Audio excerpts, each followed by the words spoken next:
Hey HCDA, and then welcome back to this Dyson Sphere Masterclass. Now, during the last couple of episodes, I actually got a lot of comments of people saying that they were struggling to deal with the dog fog. So I hope I demonstrated well enough how to set up a defensive line, but there's a little bit more to it than just, well, farming them like I'm doing over here. And I'm actually going to combine the all about combat episode that this is going to be with something useful while we're doing it, because, well, we have a third planet in our system that we definitely want to take care of as well.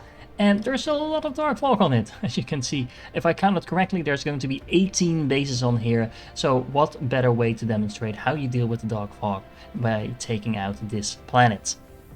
Okay, so let's talk about how you can actually take advantage of all those resources you're farming off the dog fog. And all you need is a defensive line like I've set up over here, and a circular belt that runs across your battlefield analysis bases. Then every battlefield analysis base has a big box on top of that and a distributor on top of that, and that's set to export a particular type of resource, for example in this case the processor. Then I have a sorter on the belt over here that's importing all the processors, so it has a filter on top of it, so all the processors will be going in here, and then everything else is going out here. That includes the processors, but those processors will be picked up again and put back in the box, so that's not really a problem. Then the next battlefield analysis base will export something different, have a different filter set on the belt, and so on. So basically you can export as many items as you want based on the number of battlefield analysis bases that you have. It's a very simple setup, and it's a nice way to supplement your resource income. However, it's also really important that you realize you don't actually need to farm the dog fog. You can just clear them out of your planet. Just place your signal towers a little bit closer to your bases, and as you can see, your missile launchers with their rockets will take them out quite quickly, as long as you have built enough of them. Remember that once you do attack the base, it will attack you back, so all the enemies that are waiting for you there will come and try to clear you out. But honestly, if you have enough missile launchers, this should not be a problem. Once you've taken out all the buildings and all the units, you should be able to place a geothermal power station on top of that, and the relay station will then take off and fly back to the hive it came from. If you do clear out the enemy from your planet and you build shield generators around your entire planet to make sure that the entire planet is covered in shield, like I have over here, except for this small part that I just cleared out, this will actually prevent the dark fog from landing on your planet. So it's a very easy way to make sure there's no new bases popping up. If you don't have shields around your entire planet, which you probably won't, especially on your mining planets and stuff like that, then all you need to do is just make sure you keep an eye on your threat. If you see a wave popping up, or you spot a base from outer space, all you need to do is just fly there, place a relay station quite close to it, a signal tower close to it, and take it out, and it should only take a few seconds to do that, and as a bonus you get a new geothermal power station on top of that. It's also worth noting that aside from turrets, you also get access to these drones that you can use to defend yourself against the dark fog. Now, on higher difficulties, these are not super effective because they are taking out quite fast, and it takes quite a while before you get large numbers of them, so you can actually take on larger groups, and by that time the dark fog is again a lot stronger as well.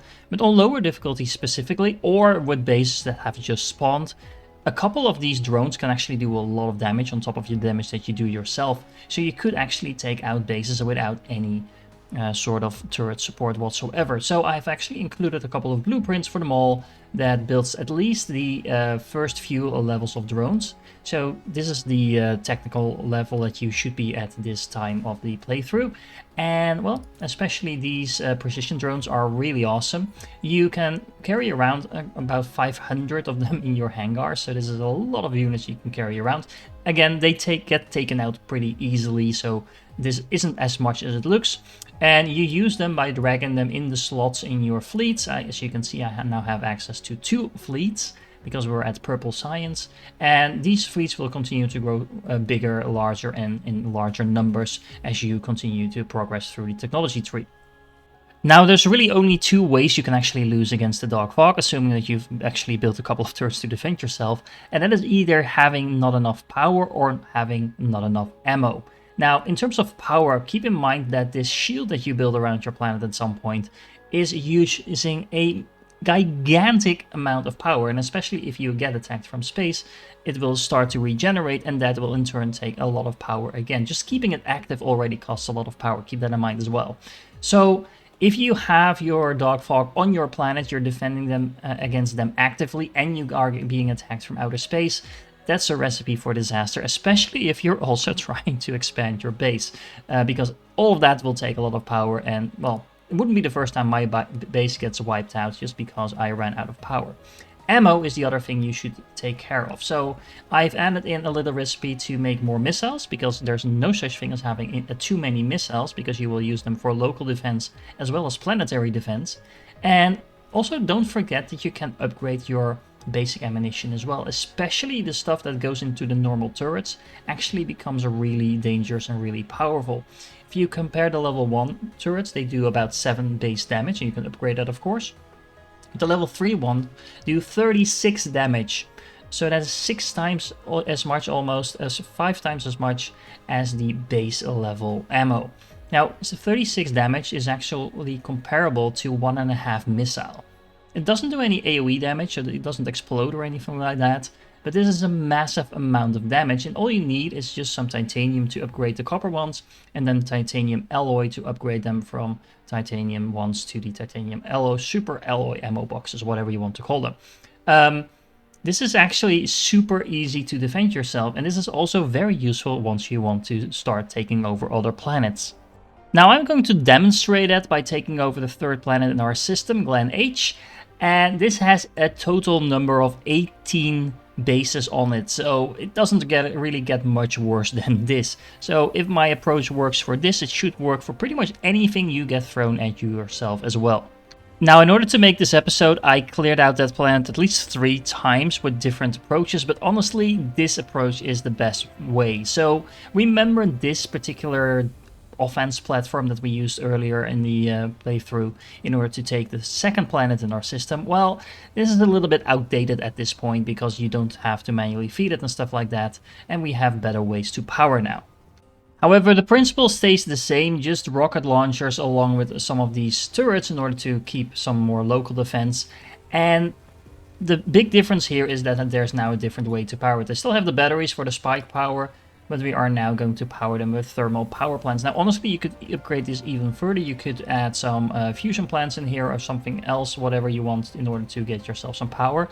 Honestly, it doesn't matter how you get your power, as long as it's a reliable way and it is something you can mass produce. In this case, I'm actually going to run this on hydrogen fuel rods, because A, that gives you something to do with your hydrogen in the mid-game, as well as it's a very easy thing to produce in high quantities, and you're not really using this for anything else anyway, so that makes sure that it's not overlapping with something else in your production chain. Now, although I am using a layout that looks very similar like the previous one, it actually works slightly different, and there's a couple of tricks in here that you should also apply to your own system if that's something you are designing yourself. Now, for example, as you can see, there's no fuel output set on this belt. That means that once this is placed down, there will be no fuel going out on this belt just yet, which means this entire build will be completely unpowered. You can see the power working here, but that's only because it's attached to the power grid I have on this planet. If you build this on a new planet, it won't actually do anything, which is important because that also will make sure the dog fog is not coming for you the moment you start building this up. Now, on the other hand, the ammunition is actually already set to this belt. This thing is entirely unpowered, so even if this build is actually built completely, and it would be powered up, there is actually no power towers connected to this ILS. You can place one down if you want, once it's up and running, but you should initially not want to power this. A, because, well, charging this up costs a lot of power by itself, and you want to use that power to destroy your enemy, but on top of that, this actually functions without being powered. You can receive items from other ILSs that are powered. Only one of the 2 needs to be powered. So you can already start stockpiling your missiles as well as your other ammo and your power supply, even though you don't actually have any power on this planet just yet. As you can see, I've also included space warpers just to make sure that you can use it throughout your entire galaxy without any issues. Now, on top of that, I set the minimum load of vessels to 1%. This is just to make sure that if there's any demand for missiles, ammunition, or fuel, as soon as that's the case, a vessel will leave from one of my other planets and resupply this. You will never want to run out of ammunition or fuel on your planet, because if you do, you're going to get wiped out. Speaking about never running out of missiles, let's design a little build in order to basically mass produce missiles from raw materials, so we can make sure we're supplying missiles to our planetary defense as well as our offensive capabilities. Now I'm going to make a design that produces 2 missiles per second, which is plenty as long as you're not non-stop firing them away. And even if you are non-stop firing them away when you're, for example, trying to conquer a new planet, it should be more than enough to make sure you don't run out while doing so. Okay, so in order to get started with that, we need 6 smelters making iron, we need 6 of them making copper, and we need 3 of them making some magnets, and we need 1 assembler making magnetic coils. And then next we need 3 assemblers making circuit boards, and we need 6 of them making engines. Now as you can see, the copper is actually running past the circuit boards because it needs copper, and then it runs straight in here where it is also being used for the engines. Now the engines are being exported on the outside belt over here, going to go all the way around and then down here, because of course we are not quite done just yet. We then need a total of 12 assemblers making combustible units. And then we need 12 more smelters making copper, and that gives us copper, it gives us combustible units, engines, and circuit boards, which happens to be all that we need for the basic missile. So that's actually 4 different resources in order to make these missiles. So that also means that we're going to need to puzzle a little bit with our final assemblers, which looks exactly like this when you're done. So as you can see, I'm bringing in the copper in the inside over here along with the combustible units, and then the engines are coming in all the way around here from the outside along with the circuit boards, and then we're also exporting in the missiles from the outside with a longer exporter that you can see over here and here from 2 sides, and then that's going to be combined in a single belt that actually flips around all the way back to the ILS that I have set over here, because we only need 3 different types of resources in order to make basic missiles, so we actually have some room left for this. And once you get access to it, you can actually also set the warpers for this. Just make sure you set them to demand, and now your missiles can be exported to anywhere you want in the entire galaxy. So now we have upgraded ammunition, we have upgraded offensive platforms, and well, we also have 18 bases that we need to destroy on this planet. I'm calling this the planet of death and doom. Anyway, in order to make sure that you can actually do that, try to find the largest open space where there's no enemy defenses and land there. Now remember that once you're approaching a planet, you can slow down and make sure you fly kind of around the planet without just ramming straight into it. Because if you do that, then chances are you're going to land somewhere like, let's say, over here, and then you are in trouble. So make sure you're safe and sound, and then find an open space and start placing down maybe 2 or 3 times the blueprint that I just showed you. Now, you don't need as many if there's only a handful of bases on this planet, but it's better safe than sorry. One little trick when you're placing down these blueprints is actually to place them down initially without any turrets in there. That makes it a lot easier to build them, and it will make sure you can get these belts out of the way first, and it also makes sure you can start requesting some ammunition for your ILSs already without the and get that stuff on the belts without anything interfering with your building process. Now, in order to do that, remember that if you go to your blueprints and, for example, you want to place this down, you can actually do so, but you can also just right-click on some of the buildings that are in your build, and that will take them out, and you can have a build that has no turrets in there whatsoever. Place that down first, and then stamp the original blueprint over it once you are done with this. Now, once you do that, you don't actually need to wait for all of your turrets to build before you start powering things up, although you can if you want. It's a little safer. Just make sure you have a couple of these battlefield analysis bases up and running before you start powering anything up, and those will quickly finish whatever is left to build. Now, as you can see, I'm still at almost 0 threat. The only threat I've been gathering so far is the actual power I'm consuming as Icarus itself. But everything else is just sitting here on this planet like nothing is going to happen anytime soon, which is exactly what we want.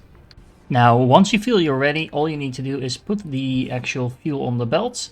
You should probably see nothing happening still because there's so much power demand, the system is actually overloaded.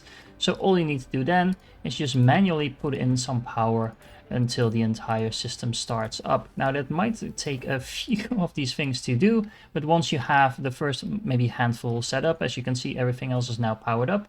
I'm gathering a lot of thread, and the first waves will be coming in really soon.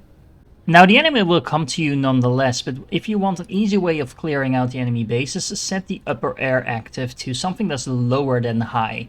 So for example, low or balanced. What this will do, this will actually make your missile turrets start firing at some of the relay stations.